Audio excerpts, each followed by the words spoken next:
Bansberia 19 number ward councillor Mohammad Shahid के जानिब से गंजे जूट मिल झंडा मैदान तृणमूल पार्टी दफ्तर में ईद मिलन पार्टी रखी गई, जिसमें बांसबेड़िया मुस्लिम के नायब चेयरपर्सन शिल्पी चटर्जी के अलावा काउंसलर दुर्गा राव, जिला तृणमूल रहनुमा मानस मुजुमदार, बांसबेड़िया मुस्लिम के कई काउंसलर, सप्तग्राम के पंचायत प्रधान, नायब प्रधान और मेंबरान के अलावा खासी तादाद में मिली, अदबी, सियासी और समाजी शख्सियत बिला तफरीक हिंदू मुसलमान सभी यहाँ मौजूद थे। काउंसलर ने कहा कि ये मिनी भारत है, यहाँ सभी जात धर्म के लोग एक साथ मिलकर त्यौहार मनाते हैं। आज की तकरीब में शिल्पी चटर्जी भी दिली खुशी जाहिर करते हुए नजर आए। वहीं आज की इस तकरीब में सभी मेहमानों ने हनुमान जयंती के लिए पेशगी मुबारकबाद देते नजर आए। ये ईद मिलन पार्टी सबसे पहले ईद मुबारक सबको, और इसी को मद्देनजर रखते हुए आज का ये ईद मिलन पार्टी ये मिनी इंडिया है, जहां हम लोग 19 number ward, 10 number ward, 20 number ward, 11 number ward मिला के मिनी इंडिया है।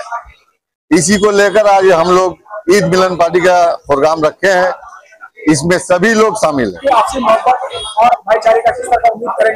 देखिए, ये आज का प्रोग्राम आपसी भाईचारा का मिसाल देने के लिए प्रोग्राम रखा गया। यहाँ हमारे देखिएगा कि सभी लोग हैं, हिंदू मुस्लिम सिख ईसाई सभी लोग यहाँ हैं। और ईद का तो दलीय त्योहार खत्म हो गया, अब हमारे सामने कल रामनवमी का प्रोग्राम है, 12 तारीख को हनुमान जयंती का प्रोग्राम है। इंशाअल्लाह उम्मीद करते हैं कि सारा प्रोग्राम हम लोग मिलजुल कर खुशी के साथ इस त्योहार को हम लोग मनाएंगे। जिस तरह से उमंग देखा जा रहा है आज के ईद मिलन पार्टी में, क्या इसी तरह का उमंग रामनवमी के हनुमान जयंती? एकदम बेशक, एकदम आप सभी लोग सुबह से देखिएगा कि सब लोग मिलजुल कर हनुमान जयंती का शोभा यात्रा को हम लोग स्टार्टिंग से अंत तक पहुंचा देंगे। क्या कहेंगे लोगों को? क्या देखिए, सबसे बड़ा खुशी की बात है कि आज हमारे इस बुलावा पर ईद मिलन पार्टी पर हमारे हिंदू मुसलमान सभी भाई आए, इसके लिए तहे दिल से शुक्रिया अदा करता है। और आने वाला दिन में ऐसा प्रोग्राम हम लोग हमेशा रखेंगे और बांसबेड़िया से एक मिसाल हम लोग पैदा करेंगे कि ये लोग देखें कि बांसबेड़िया 19 नंबर वार्ड में हिंदू मुसलमान एक साथ होकर सारे त्योहार को मनाते हैं। देखिए, रामनवमी के सबसे पहले तो हमारे जो भी हिंदू भाई हैं उनको रामनवमी का इस मौके पर मैंने मुबारकबाद देते हैं, और 12 तारीख को हनुमान जयंती उसके लिए भी हम आगाम मुबारकबाद देते हैं। ঈদ মিলন পার্টি এখানে শহীদদার উদ্যোগে অনুষ্ঠিত হচ্ছে এবং এখানে চুচুড়া মগরার অনেক ভাই বোনেরা ভাইয়েরা এসেছেন যারা ঈদ উৎসবে মিলিত হয়েছিলেন এবং আজকে তার ঈদ মিলন পার্টি অনুষ্ঠিত করেছেন। এই 19 নম্বরের অনুষ্ঠিত হচ্ছে, খুব ভালো লাগলো। এবং আগামী দিনে আছে আমাদের হনুমান জয়ন্তী, তো হনুমান জয়ন্তীতেও আমাদের 10 নম্বর ওয়ার্ড থেকে যে জৌলুস বেরোয় সেখানে আমরা সবাই থাকি। আমার এক পাশে আছেন শহীদদা, এই ওয়ার্ডের সম্মানীয় কাউন্সিলর, সিআইসি আছেন, 18 নম্বরের কাউন্সিলর আছেন এবং দুর্গাদা আছেন, যার ওয়ার্ড থেকে এই বর্ণাঢ্য জৌলুস বেরোয়। আমাদের এটাই সম্প্রীতির বার্তা যে সেই দিনকেও শহীদদা সেখানে উপস্থিত থাকবেন, সমস্ত মানুষকে জল খাওয়াবেন এবং র্যালিটাকে সুষ্ঠুভাবে পরিচালন করার জন্য যা যা দরকার আমরা কিন্তু সকলে মিলে সেটাই করব। এটাই মানবতার পরিভাষা, এটাই আমাদেরকে মমতা বন্দ্যোপাধ্যায় শিখিয়েছেন, এটাই ভারতবর্ষের সাম্প্রদায়িক। কি বলবে সেদিনকে? বাঁশবেড়িয়াবাসী আমাদের অত্যন্ত ভালো এবং সবসময় সমস্ত ব্যাপারে আমাদের সমস্ত কাউন্সিলরের সঙ্গে ভীষণ সহাবস্থান এবং সুন্দর সম্পর্ক বজায় রেখে চলে। তো আমরা সম্পূর্ণ আশাবাদী যে মগরা পুলিশ প্রশাসনের সঙ্গে বাঁশবেড়িয়া পৌরসভার আমরা সকলে সম্মিলিতভাবে কাজ করে বাঁশবেড়িয়ার জন্য একটা সুন্দর পরিবেশ কিন্তু ক্রিয়েট করতে পারবো। কাজেই সবসময় বলবো যে বাঁশবেড়িয়াবাসী ভালো থাকুক, আমরা কাউন্সিলররা এটাই প্রার্থনা করি।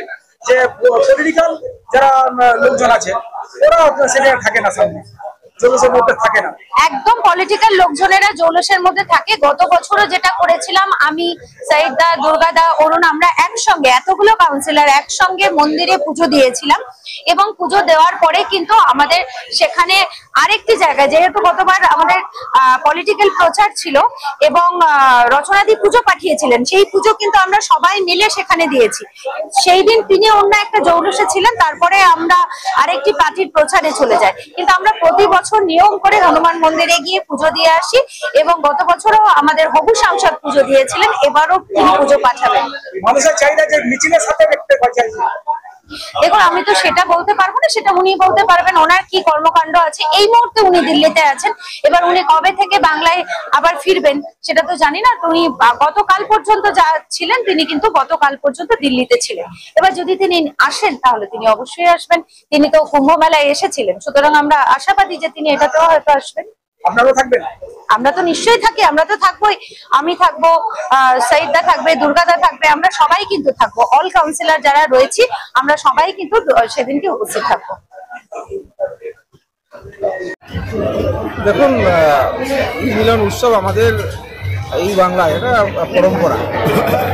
সারা ভারতবর্ষে যখন ধর্মীয় অসহিষ্ণুতা চলছে, হিন্দু মুসলিম বিভেদের রাজনীতি চলছে, আমরা তখন দেখি এই বাংলায় হিন্দু মুসলিম একে অপরের, সে মুসলিম সম্প্রদায়ের যারা মানুষ তারা যেমন আমাদের দুর্গাপুজোয় দাঁড়িয়ে থেকে দুর্গাপূজা করায়, ঠিক একইভাবে যখন ঈদ আসে বা অন্য কোনো সামাজিক অনুষ্ঠান আসে, হিন্দু ধর্মের যারা মানুষ তারা সেখানে দাঁড়িয়ে থেকে সেই পরব বলুন উৎসব বলুন সেখানে অংশগ্রহণ করে। ঈদ উৎসবও এমন একটি উৎসব যেখানে সেটা হতে পারে মুসলিম ধর্মাবলম্বী মানুষদের সবথেকে বড় উৎসব, কিন্তু আমরা মনে করি এটা একটা বাংলার সম্প্রীতি উৎসব। এবং এখানে বাঁশবেড়িয়া পৌরসভার যারা আমাদের দলের যারা নেতৃত্ব আছে, সাহিত্যা সহ যারা রয়েছে, পার্শ্ববর্তী পঞ্চায়েতের সপ্তগ্রাম পঞ্চায়েতের যারা নেতৃত্ব রয়েছে, তারা সবাই মিলে আজকের এই উৎসবের আয়োজন করেছে। এখানে একদিকে যেমন সাহিত্যর আয়োজনে নৌসাদরা এসছে বা ফিরোজদারা এসছে পাশের পঞ্চায়েত থেকে, একইভাবে সাহিত্যের আমন্ত্রণে এই বাঁশবেড়িয়া শহরের রাজা চ্যাটার্জি থেকে শুরু করে যারা অন্যান্য হিন্দু ধর্মাবলম্বী মানুষ আছেন তারাও এখানে উপস্থিত হয়েছে। আবার পার্শ্ববর্তী ব্লক থেকে তাপস চ্যাটার্জি বা পঞ্চায়েতের যারা সদস্য তারাও এসে উপস্থিত হয়েছে। এটা আমাদের বাংলার একটা পরম্পরা, কারণ এই মাটিতে ঠাকুর রামকৃষ্ণ পরমহংসদেব জন্মগ্রহণ করেছিলেন, এই মাটিতে স্বামী বিবেকানন্দ জন্মগ্রহণ করেছিলেন, এই মাটিতে নেতাজি জন্মগ্রহণ করেছিলেন। যে নেতাজিকে আমরা দেখেছি দেশ স্বাধীন হওয়ার আগে ভারতবর্ষের যে রাষ্ট্রীয় স্বয়ংসেবক সংঘ তারা হিন্দুত্বর কথা বলতে গেছিল হিন্দু মুসলিম বিভাজন বুঝিয়ে। নেতাজি একটা কথাই বলেছিলেন যে বাংলার মাটিতে যদি হিন্দু মুসলিম বিভাজন নিয়ে হিন্দুত্ব হয়, আমি তার মাঝখানে সবার আগে দাঁড়িয়ে পড়ব, এটা বাংলায় আমরা হতে দেব না। সেই জায়গায় আজকে যখন সাহিত্যের মতো নেতৃত্বরা ঈদ মিলন উৎসবের আয়োজন করেন, সেখানে স্বাভাবিকভাবে আমরা যে যাই ধর্মাবলম্বী হই না কেন, আমাদের উৎসবে যেমন সাহিত্যরা যায়, সাহিত্যদের উৎসবে আমরা এসে উপস্থিত, এটা বাংলার পরম্পরা। আগামী দিন এখানে হনুমান জয়ন্তী হতে যাচ্ছে, এই যে উৎসব দেখা যাচ্ছে আজকে হিন্দু মুসলমান সমস্ত এক জায়গায় একত্রিত হয়েছে, কি সেদিনে এই লোকজনকে পাওয়া যাবে ওখানে? দেখুন, বাংলায় কি হনুমান জয়ন্তী, কি ঈদ মিলন উৎসব, কি দুর্গাপূজা, এ আলাদা কোনো ভেদাভেদ নেই। এটা একটা পরম্পরা, যে যার মতো করে এখানে ধর্ম পালন করে। উৎসব তো সকলের জন্য, ধর্ম যার যার। তো সেই জায়গায় দাঁড়িয়ে যারা হনুমান জয়ন্তীতে বিশ্বাসী তারা হনুমান জয়ন্তী পালন করবে। আমরা সেখানে দাঁড়িয়ে থেকে সেটাকে যাতে তাদের পাশে গিয়ে দাঁড়াবো। আবার যখন আমাদের ঈদ হয় বা আমাদের দুর্গাপুজো হয়, সেখানে তারাও তাদের মতো করে দাঁড়ায়। তো এই বাংলায় আলাদা করে বিভেদের কোনো জায়গা নেই। কোনো একটা সম্প্রদায়, কোনো একটা রাজনৈতিক দল, তারাই বিভেদের মাধ্যমে বাংলায় ক্ষমতা আসার চেষ্টা করছে। কিন্তু বাংলার মাটি অতীতেও কখনো তাদেরকে গ্রহণ করেনি, আগামী দিনেও তাদেরকে কখনো গ্রহণ করবে। কি বার্তা দেবেন আলাদা করে? দেখুন, এই বাংলার মাটি সম্প্রীতির মাটি। এই বাংলার মাটিতে রামকৃষ্ণদেব জন্মগ্রহণ করেছিলেন, এই বাংলার মাটিতে কাজী নজরুল ইসলাম জন্মগ্রহণ করেছিলেন, এই বাংলার মাটিতে স্বামী বিবেকানন্দ জন্মগ্রহণ করেছে, এই বাংলায় নেতাজির মতো রাজনৈতিক ব্যক্তিত্ব মহামানব জন্মগ্রহণ করেছিলেন। তো সেই জায়গায় দাঁড়িয়ে আমরা একে অপরের ধর্মকে সম্মান করব, কারো ধর্মাচরণে আমরা বাধা সৃষ্টি করব না। এটাই আমার একে অপরের জন্য বার্তা থাকবে আমার।